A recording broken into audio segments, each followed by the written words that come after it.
Штурмовые винтовки — это сама классика жанра шутер. Можно даже сказать, что штурмовая винтовка олицетворяет весь жанр, ведь по сути именно этот класс оружия полностью описывает геймплей этих игр. А это означает, что с данным классом нужно отнестись с должным уважением и балансом, которые в нашей помойке полностью просраны.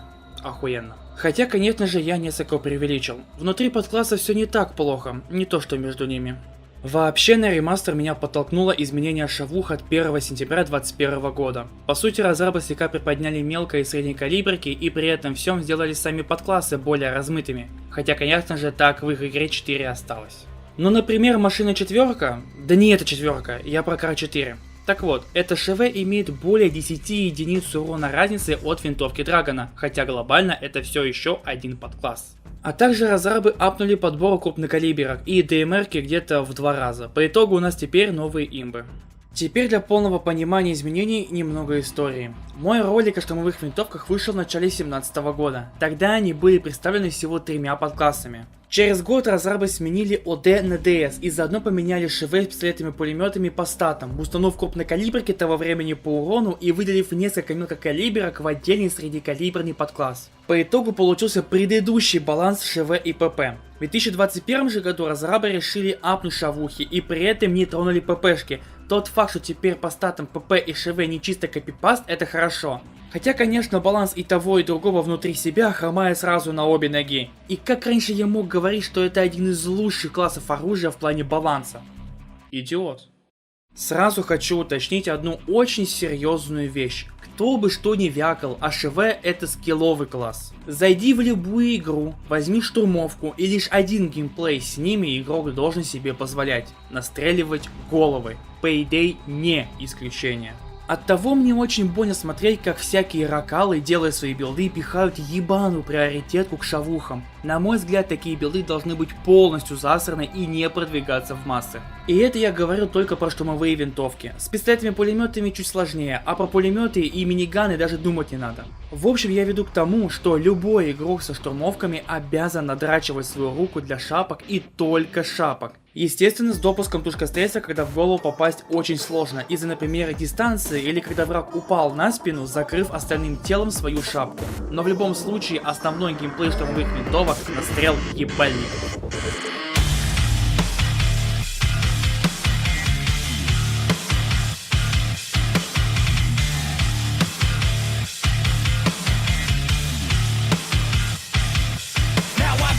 Мелкокалиберные штурмовые винтовки. К ним относятся оружия, не способные взять 64 урона исключительно модификациями.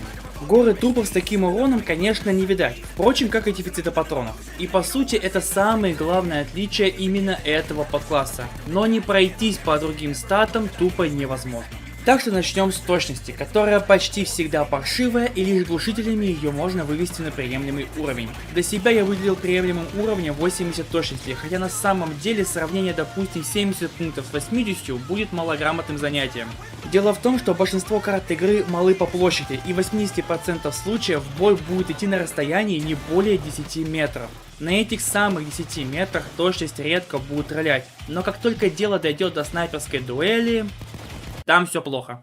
А что же до стабильности, тут все наоборот. Сотка берется очень легко, и я даже считаю прокачку в стабильность более приоритетной для этих стволов, нежели поиск баланса или попытка сделать снайперку. Не для того эти шавухи сделаны. На это даже намекает и скорострельность, которая весьма высока, за исключением этого ущербища. А про скрытность едва ли что-то стоит говорить, так как все шавухи способны в хорошую скрытность, а фаворитом как был, так и остается Кар 4 с его 33 скрытностью в пике. Амкар.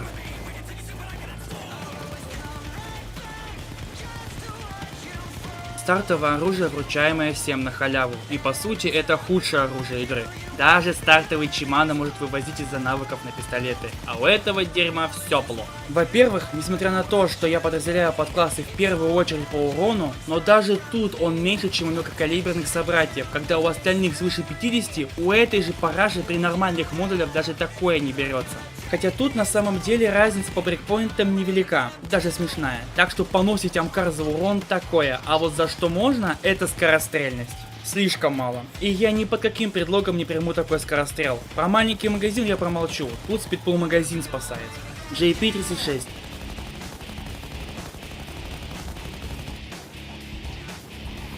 мой любимый стол подкласса, ведь по сути он самый удобный. Хороший скорострел, почти приемлемая точность и приятная перезарядка. Тупо the best. Команда 553.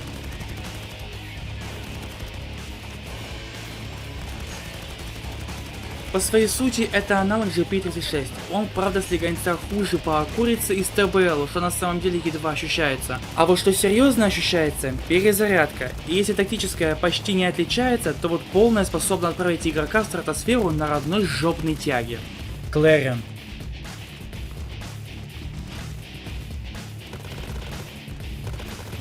Самый ДПСный вариант в первую очередь из-за своего неебического скорострела. И данный урон в секунду балансируется очень долгой перезарядкой, которая заставляет всегда брать билды любые навыки на перезарядку, что с предыдущими шавухами можно было и не делать. Валькирия.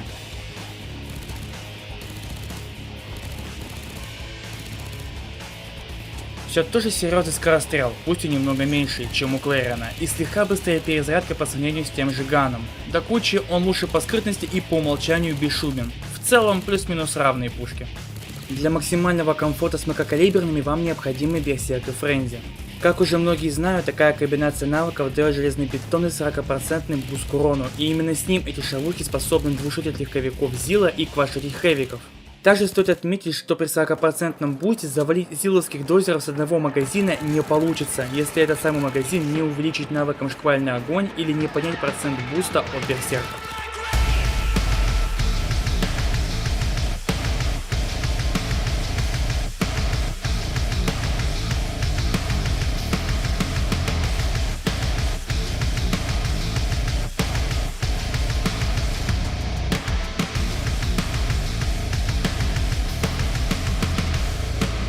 Среднекалиберные штурмовые винтовки. У них уже предел урона от 64 до 90. Они де-факто могут двушотить легковиков Зила и квадшотить хэвиков. До кучи можно сделать хорошее соотношение точности и стабильности, ну и конечно же у них подбор ниже, чем у младших братьев. АК Райфл.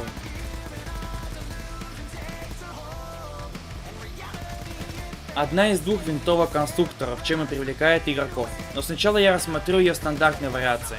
Балансный скорострел, приятная курочка со стабильностью, стандартный для подкласса подбор и даже спидпул магазин есть. Один кайф с ней играть. Что же до ДМР версии, на мой взгляд от нее толку немного. Хотя я и не говорю, что она параша, вовсе нет. Тут дело в подборе, который на фоне других ДМР не очень, даже у Little Friend лучше. Кар-4.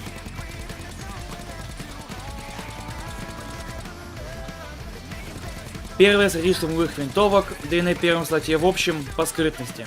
Пусть это и сильный параметр, но самое главное, что она и в хорошие статы для лауда может. Одна лишь проблема – скорострельность.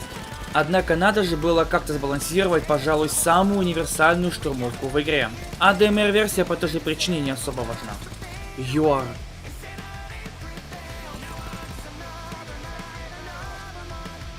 Этот ган способен побороться за звание лучшей шавухи этого подкласса. Прекрасный темп стрельбы, отличной точность со стабильностью, а также спидпул магазин. И как ни странно, подобную имбовость шавуха держит довольно-таки давно. И мне больше нечего про нее сказать, она просто топ. АК-5.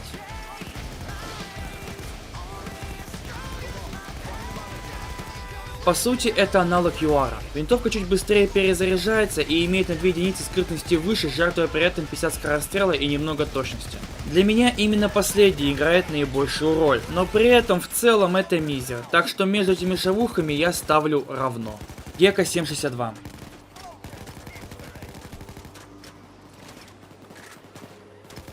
Еще более скорострельная шавуха. Ее 845 скорострела очень быстро выносит врагов, плюс увеличенный магазин, что привело к повышению количества патронов при сохранении количества магазинов. Плюс большой набор модификаций и слегка повышенный подбор. Даже точность и стабильность на хорошем уровне. Выглядит как имба, но самый сильный облом вас ждет, когда ваш магазин опустеет. Перезарядка, да. И на мой взгляд это хороший способ сбалансировать такую мощь. Queen's Wrath.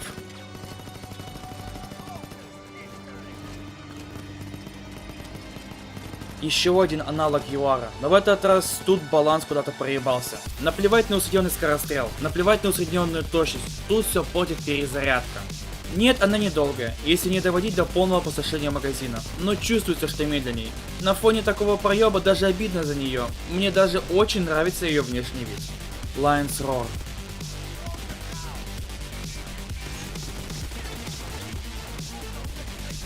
Самый ДПСный ствол подкласса. Тут и топовый скорострел, и огромнейший урон, да куча увеличенный запас патронов на один магазин, хорошая точность и стабильность, и даже еще сильнее повышенный подбор.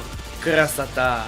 А угадайте, чем эта вундервафля балансируется? Конечно же, перезарядкой. И теперь она еще дольше, чем у Гека. Весело. Путлик.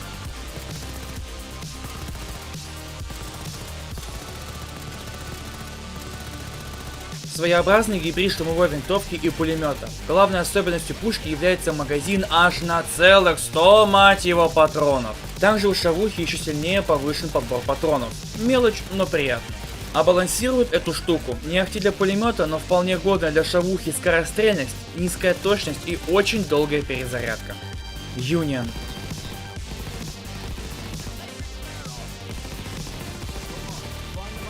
Еще один конкурент названия лучшей шавухи подкласса. Несмотря на свой низкий урон среднекалиберов, данную пушку выводит скорострельность и спидпул магазин. Последний до такой степени сильный, что выводит Union в топ-1 штурмовых винтовок по скорости перезарядки. Да, АК-5 быстрее перезаряжается тактически, но все сливает полная перезарядка. Короче, усредненная перезарядка будет лучше у Union. Да и к тому же у шавухи хорошая точность и стабильность, и что самое главное, это мой личный фаворит. Tempest 21.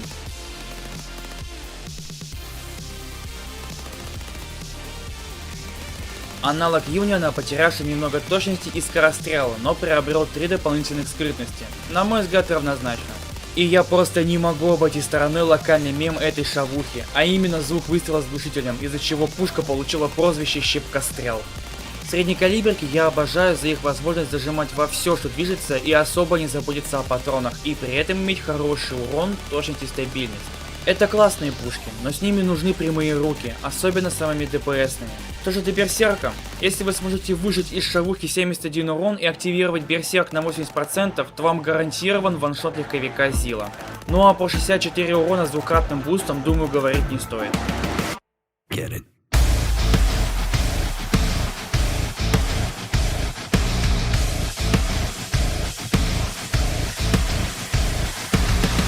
Крупнокалиберные штурмовые винтовки. Это по сути лучший подкласс ШВшек, прекрасный урон, идеальная точность и стабильность, и при этом всем их подбор не обременяет.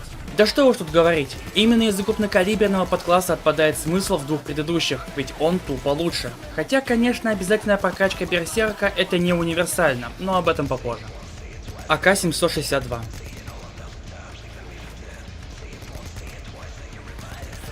Не лучший вариант, но вполне приятный. Пусть у скорострела и низок, но это не особо сказывается на мощи, ибо тупо вытаскивают урон. Помимо этого, калашик способен в отличную точность и стабильность, плюс спидпул магазин, а по итогу один из лучших инструментов для настрела головок.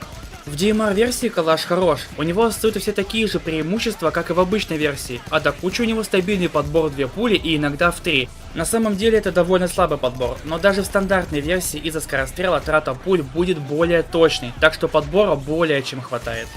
АМР-16.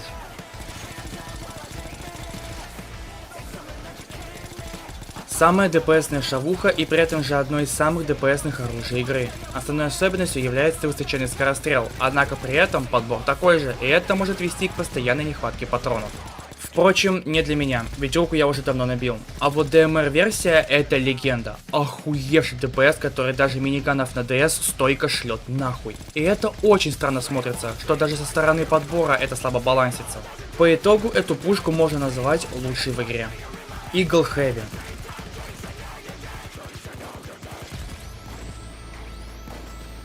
Один из лучших вариантов. Пусть скорострел не блещет, но его тащит урон. Плюс шавухи очень легко сделать статы 100 на 100. Ну и самое вкусное, повышенный подбор. Жаль, только скорость перезарядки сосет. Falcon.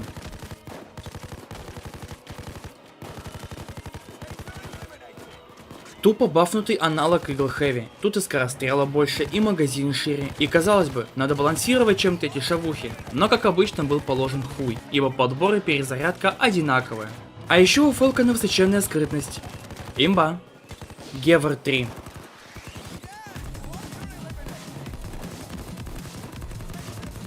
Он тоже по сути является бафнутым Eagle Heavy, ускорили темп стрельбы и перезарядку. Но это не самое главное. Важнейшим же отличием именно Гевара является наибольшая мультиклассовость. Это единственное оружие в игре, способное быть в 3 разных подклассах: средний, крупный и DMR.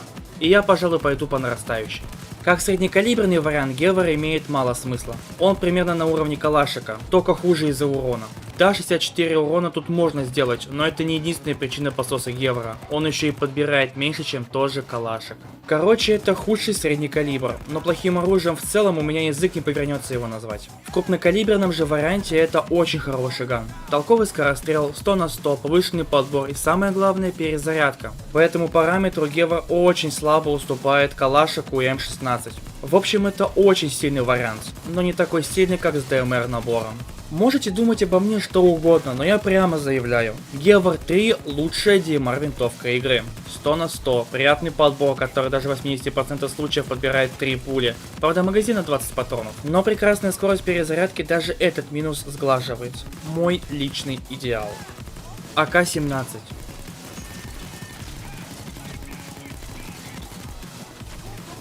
А вот этот ган давно уже держит звание лучшей крупнокалиберной штурмовой винтовки.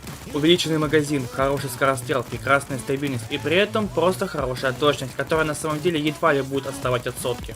Плюс очень быстрая перезарядка благодаря спидпул магазину. Ну и вишенка на торте — самый высокий подбор патронов. Самая настоящая мета. Кичнов Бык-1.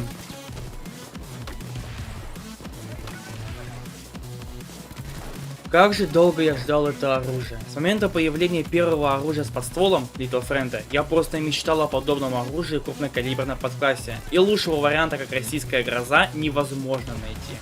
Автомат прославился в первую очередь именно комбинацией с гранатометом, да так, что для большинства винтовка представляется исключительно в таком виде. Вот уж не думал, что проявлю хоть немного патриотизма на канале. Ладно, к статам. Начну с гранатомета. Он тут абсолютно такой же, как и на Little Friend. Также ваншотит хэвиков и также 3 гранаты с хорошим подбором. Единственное, что я отмечу — снаряд. Изначально это электрошоковая граната, но я настоятельно рекомендую сменить ее на классическую, так больше профита. Хотя я и не отрицаю тот факт, что шоковая может быть полезной, когда вы намеренно не берете светошумовую гранату на 3-й слот или они вдруг кончились. В данной ситуации да, эта граната будет не хуже осколки, но лично я никогда не был в таком положении. Что же до самой винтовки? Это плюс-минус тот же самый крупный калибр. Тут, пожалуй, самым важным отличием является урон ниже сотки, но его вполне хватает. Также у шавухи немного снижена точность. Факт, но не критично.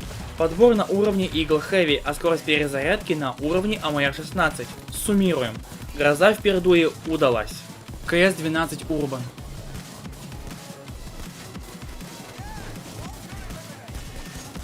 Самый сильный по урону вариант, но при этом косой, нестабильный, слабоскорострельный, долго перезаряжается. В общем, уебище, а не оружие. Однако ситуация меняется на противоположную при установке верхнего ресивера. Урон апается до 200, что позволяет ваншотить легковиков изначально. А еще если накатить Берса с Френзи, хэвика. На фоне такой эксклюзивной возможности любые минусы не имеют значения, и единственное, что не сосет ни в одной из вариаций — подбор. Он хороший везде.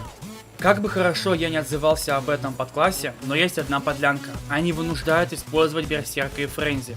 100 урона не хватает для ваншота легковика, и не важно, насколько сильно этот урон отличается от среднекалиберных по брейкпоинтам по спешалам, ибо спешалы не основные противники. Даже 3 пули по хэвикам от крупнокалиберок, в отличие от 4 на среднекалиберках, имеют значительно больше значения, чем любые брейкпоинты по спешалам. Для ваншот легковиков это следующий по значимости порог. И если этого не удастся сделать, то и смысла брать такие шавухи не имеют. Так что Берсерк и Френзи для крупнокалиберок — необходимость.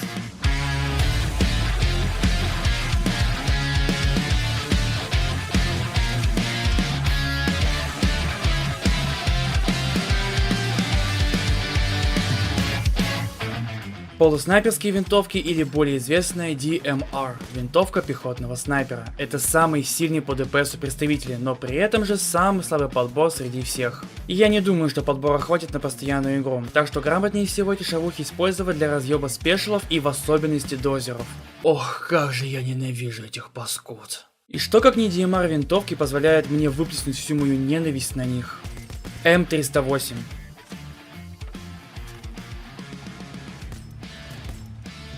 По многим параметрам лучшая пушка, ведь тут хороший скорострел, отличный подбор, статы 100 на 100, но все портит магазин всего на череп и долгая перезарядка. Ну а до кучи очень высокая скрытность, так что криты будут очень хорошей добавкой для убийства врагов. Cavity.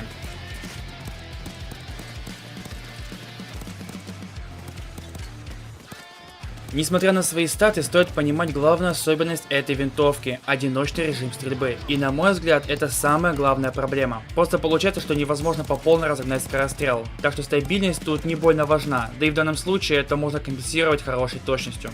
Однако остается другое – практическая эффективность. Да, 33 патрона в магазине, да, высочайшая в подклассе скрытность, но одиночка есть одиночка, плюс еще более долгая перезарядка. Короче, сами решайте. Я же как не имел интереса, так и продолжу. Little Friend.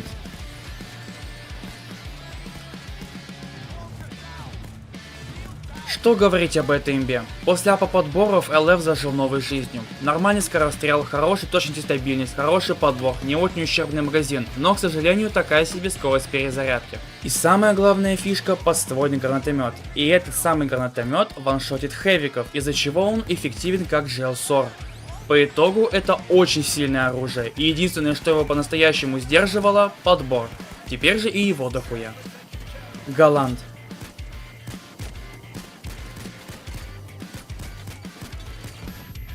Более штурмово направленный аналог Cavity. За меньший магазин, скорострельность и скрытность он получил больше подбора, и теперь именно Голланд номер один в этом параметре. Плюс из-за принципа действия оригинала из нашего реального мира, игровой вариант практически мгновенно перезаряжает пустой магазин, а полный на целую секунду дольше.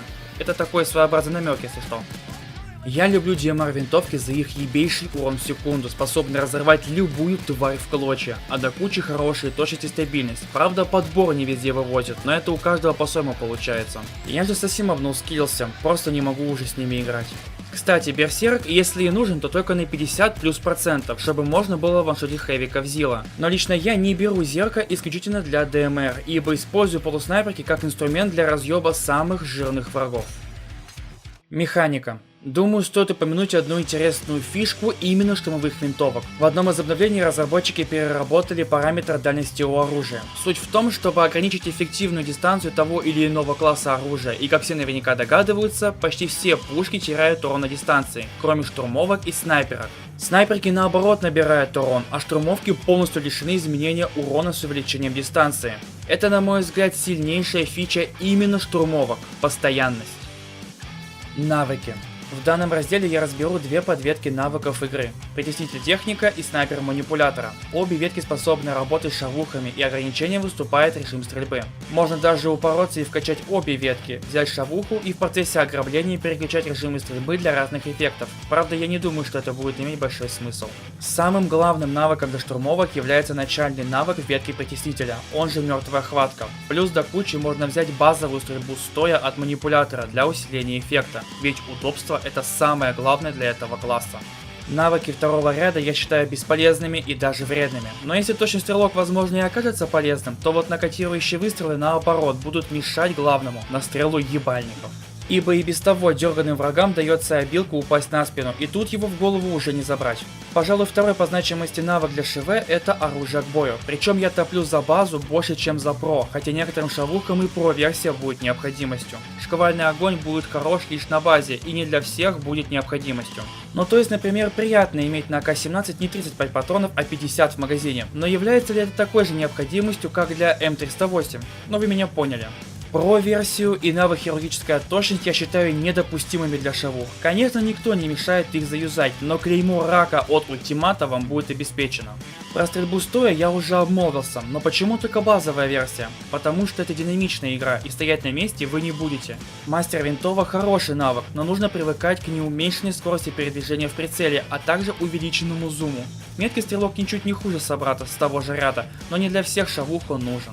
Экономия патронов для меня вообще непонятный навык. Не в том смысле, что я тупой и не вкуриваю его механику, а в том, что не понимаю его необходимости. И так как для меня этого навыка не существует, молчу. Ловкость рук. И тут все просто. Самый сильный навык на перезарядку вообще, ибо база и про работают отдельно. Но навык касания не работает с шавухами. Оно же к счастью. Мое видение баланса. Начну с того, что я не поддерживаю концепцию 4 подклассов оружия, ибо среднекалиберки полностью перекрывают мелочь, поэтому было бы неплохо соединить эти подклассы в один единый. Так решится проблема угнетения, и неиграбельные пушки получат свою хоть какую-то популярность. Также мне нравится идея с парами шавух, которые по большей степени одно и то же, но имеют слабые минорные различия. К сожалению, тут разрабы не все продумали, и отсюда вырастает второй пункт – ребаланс между некоторыми шавухами. Сами посудите, кому сдался Eagle Heavy при наличии Фелкона? Вот именно. Или же кому нужен Queen's Wrath на фоне шикарных UR и АК-5? И тут стоит смотреть исключительно на статы и не приписывать сюда внешний вид. И да, я не буду вываливать сюда свои мысли по поводу этого самого ребаланса, ибо на самом деле это все слишком субъективно, но ясно одно. Каждая шавуха должна выделяться на фоне остальных и не перекрывать своих собратьев. То есть, если разрабы хотят дать оружие с хорошим ТПСом, 100 на 100, возможность хорошую скрытость и даже сделать быструю перезарядку, то должен страдать подбор, но либо магазин. По сути, я сейчас описал АМР-16. Однако у нее что с подбором, что с магазином все нормально, и никто это дело менять не хочет.